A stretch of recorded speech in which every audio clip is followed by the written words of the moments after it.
home appraisal values being $48,000, value difference between a white household and a black household. Obviously, the black household, being devalued. I would honestly say that the city of Philadelphia has more programs to encourage people to remain and invest in Philly than any other city in America. The wonderful thing about it is having people from all aspects of the real estate industry, whether it be nonprofit, whether it be the unions, whether it be our organization, just really coming together to make Philadelphia a better place to live and to make it an opportunity for people, no matter what their income brackets are, to have better housing. Welcome to the Real Estate Show with Pat Lopez, where we talk everything real estate. Today, my guest is Annette Collier, broker owner of Able Real Estate. Annette, welcome to the show. Thank you so much, Patrick, for having me here today. Perfect. Okay, so I'm going to list some of your accomplishments. Number one, you are the president of the Greater Philadelphia Association of Realtors, current, right? Yes, I am. You were also on Mayor Parker's transition team, right? Yes. There you go.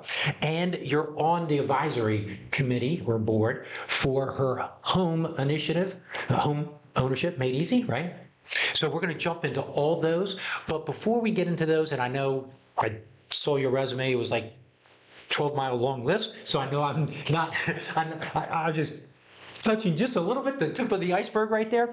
But the question I have for you, the first one would be, how did you get started in real estate? I got started in real estate. I was an investor. I was about 24 years of age. My mother strongly encouraged me to do that. I took her advice. My first property I purchased was a duplex that was located in Chester, Pennsylvania. So I was renting out apartments, and then I also had garages on this property. So I was very excited about being an investor. Okay. My mother, I hired her as my secretary. So when she had retired from the government. So it was a great experience, and that led me into continuing as an investor and also winding up to get licensed as a real estate agent. Okay. And now, how long ago was that? Okay. Enough said. What's good? That's fine. I would tell you that it is in excess of 35 years. Okay, so you've been around for a while. Yes. Okay, perfect. Okay, now as far as your evolution from investing, and you still managing properties, all that, and being an agent, now you have a brokerage. How did that journey? What did that look like?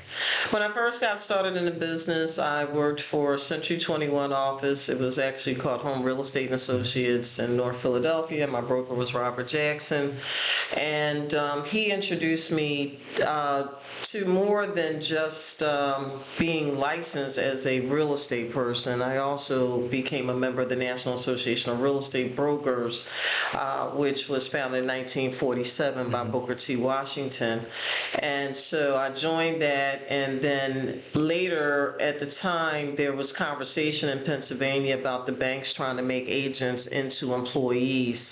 And I didn't personally agree with that, so I learned more about the National Association of Realtors, understood that there was a association in Philadelphia, the Greater Philadelphia Association of Realtors, so I joined it primarily for its advocacy. Right. I did not want to be an employee. It's great being an independent contractor. Right, and we're going to get into that because now you're the president of the association.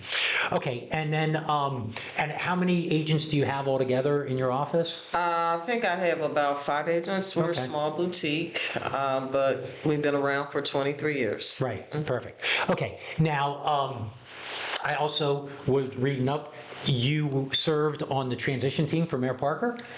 Yes. How did that happen, or did you know each other prior? Or? Yes, so when I heard about Mayor Parker, at the time she was a council person. Actually, it goes further than that. So when she was a council person, George Floyd, the murder of him, she created a task force which was called Home Appraisal Bias.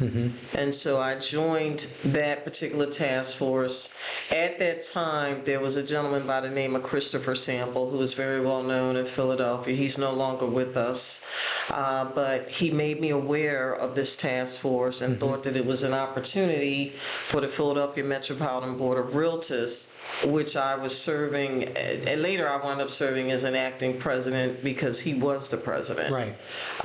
And so in being involved with that, I was able to sit on this task force, which was headed by Ira Goldstein. I believe he's with the oh boy, what's it called? The Recovery Fund or Reinvestment? Reinvestment Fund. I beg your pardon.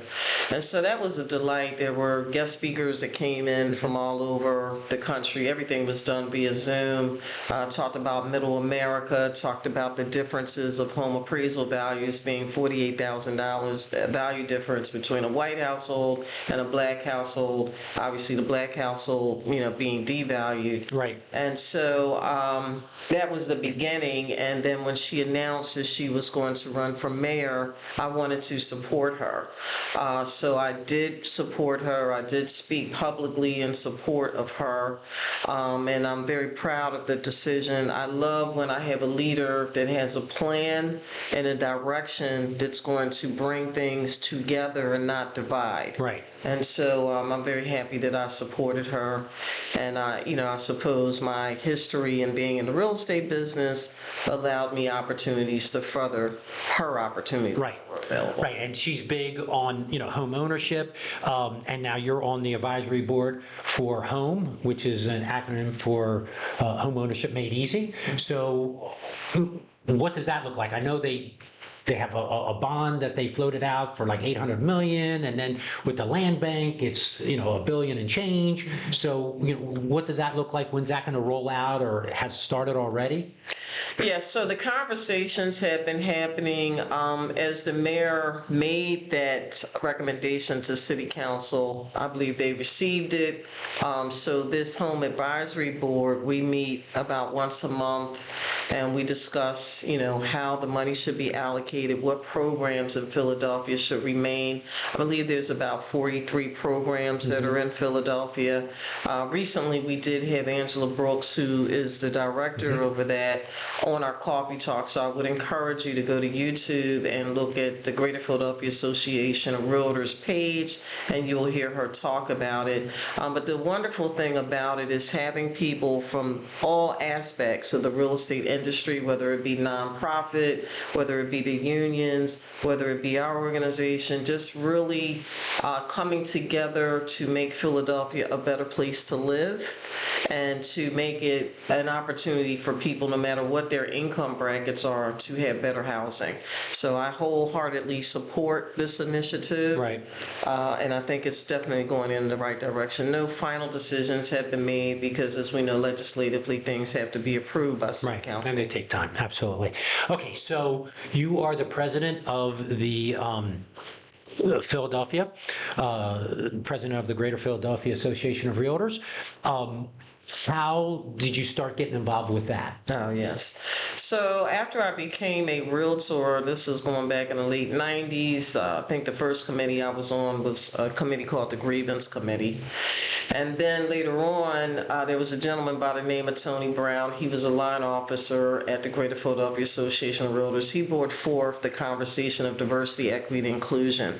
And I'm happy to say that Philadelphia, we had one of the greatest initiatives within NAR across this country in bringing together multicultural groups. And with that being said, when I did become the president, my multicultural group is inclusive of not just the National Association of Hispanic Real Estate Brokers, the National Association of Real Estate Brokers, Asian Real Estate of America Association, the LGBTQ Real Estate Alliance, Women's Council of Realtors, but I also added the veterans because I thought that there's an opportunity for more of our agents and brokers to learn about how to do business with veterans. So one of the people on the committee is a veteran, so he brings forth that information. And then we have global. So I am a certified international property specialist. That is a National Association of Realtors designation. Global, there are monies here in Philadelphia that are coming in from other parts of the world to make Philadelphia a better place. They're investors. So this designation gives the members the opportunity to learn how to do business with internationally. Right. And you can even do referral business internationally. So that's what I would say about that. Okay, and was that one of your goals, was to bring all these different groups together, being as president? Is that what you would say? Yes. Okay, Yes. great. Now, what are some of the benefits? Because with GPAR, once again, I'm just using, it's easier to say GPAR. With that, you're there to help agents succeed. I mean, it's association for the agents. So what are some of the things that GPAR does for the agents, that they may not know about? That they're saying, hey, well, why am I paying my dues for what am I getting? So, what are some of the things? Well, first of all, if you are a member of the Greater Philadelphia Association of Realtors, please make sure that you did not unsubscribe to receiving our communication, because there's a lot of wonderful things that are happening. We have our coffee talks where we have had people such as Angela Brooks that I mentioned. We've had Kiwana McKinney Ford, who oversees the Mayor's Office of Women Engagement. And so our female members have been able to join the committee for the Women's Organization of Women Engagement. Right. Mayor's Office of Women Engagement. So with that, there has been conversations that have happened in all councilmatic districts that were headed by Ms. Ford, whereas our members have been a part of delivering the conversation on housing, which talks about the multiple programs ranging from sellers or homeowners, the benefits of this the benefits that the city has if they're having any hardships. There was conversations about landlords if they needed money, loans to fix up the properties. Right. Basic repairs, I'm sure many people have heard of that. But there's a litany of different programs, and I would honestly say that the city of Philadelphia has more programs to encourage people to remain and invest in Philly than any other city in America. I believe that we are being used as an example, which is great. So our members, they spoke at these different councilmatic district areas about these different programs. So I would say that that's a benefit. It allowed them to get their names out there. It also allowed us to engage with other women who are business owners. In order to be on that committee, you have to be an entrepreneur and or you have to be a civic engager. And I just think the collaboration of these women coming together has just been tremendous. In terms of the benefits for our members, it needs to be understood that we have probably since our organization's foundation in 1908 have strived for advocacy. And so we have an ongoing employee, our government affairs director, that goes to city council. Right.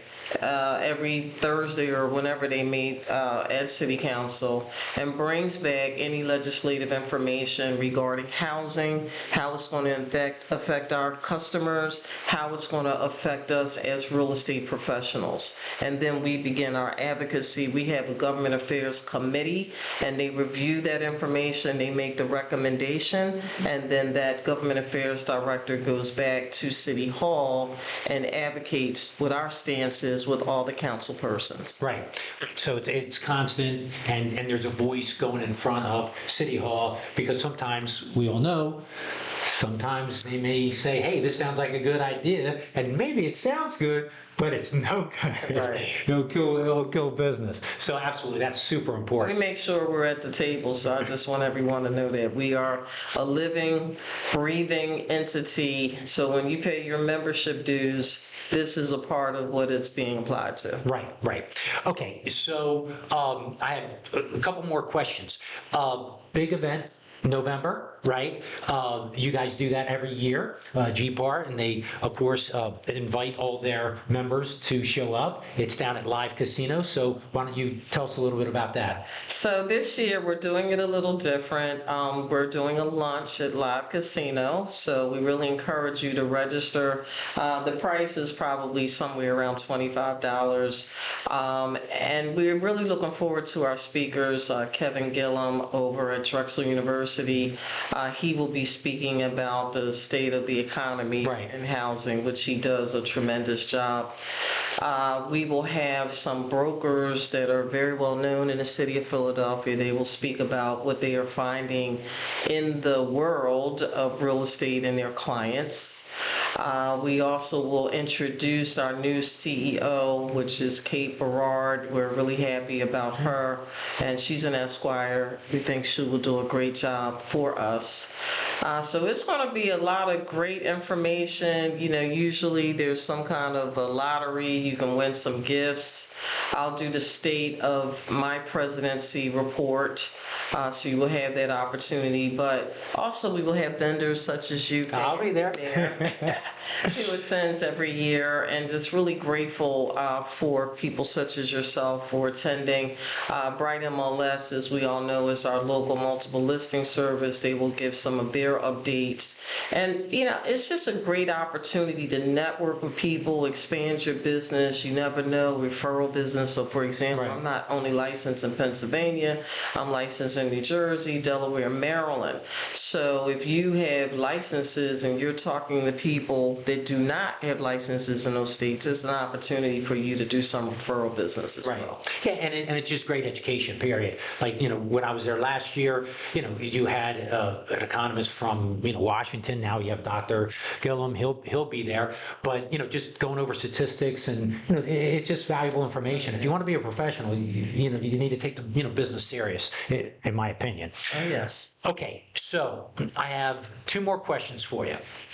What was the most surprising thing? Because your term's almost up. You've been, what, like 10 months, 10 months as president? What was the most surprising thing, or what didn't you anticipate, or, you know, did you think it was going to be as demanding, as many hours? You know, what was the most surprising thing being president?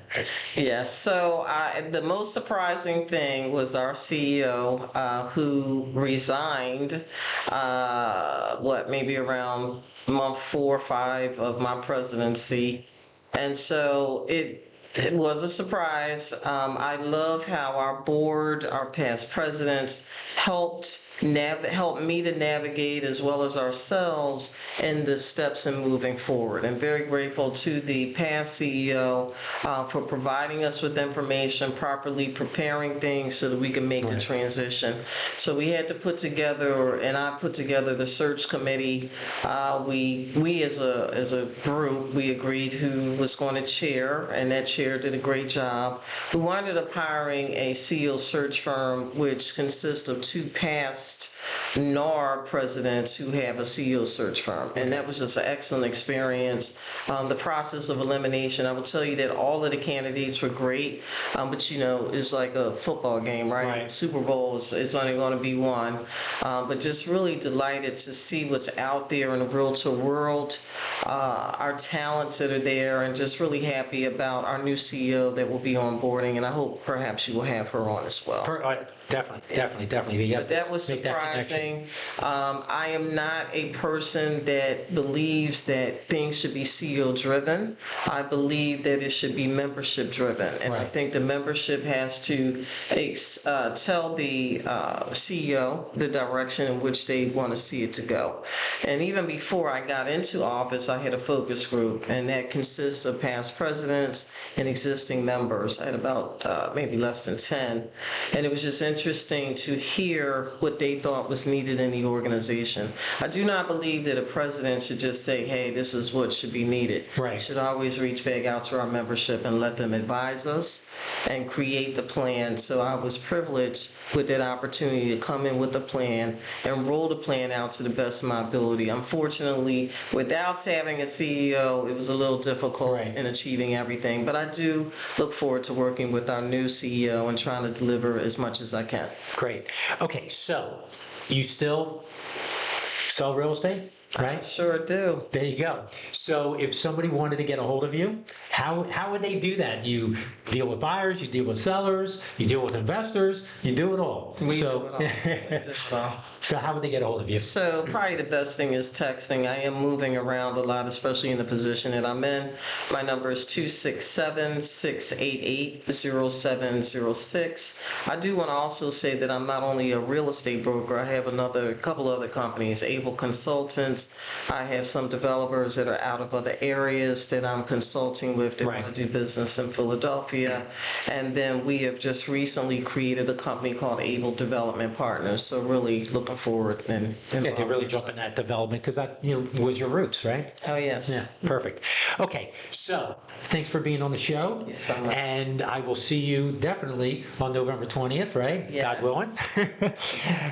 And yes, absolutely. I would love to have the new CEO come on here and, explain, her vision and, what she thinks moving forward and her thoughts. So that would be Yeah, done. can I add two other Sure, things? absolutely. So in my administration, we were able to create a commercial committee. So if anyone is interested in being residential commercial or just going commercial, we invite you to, reach out and reach out to me on that number.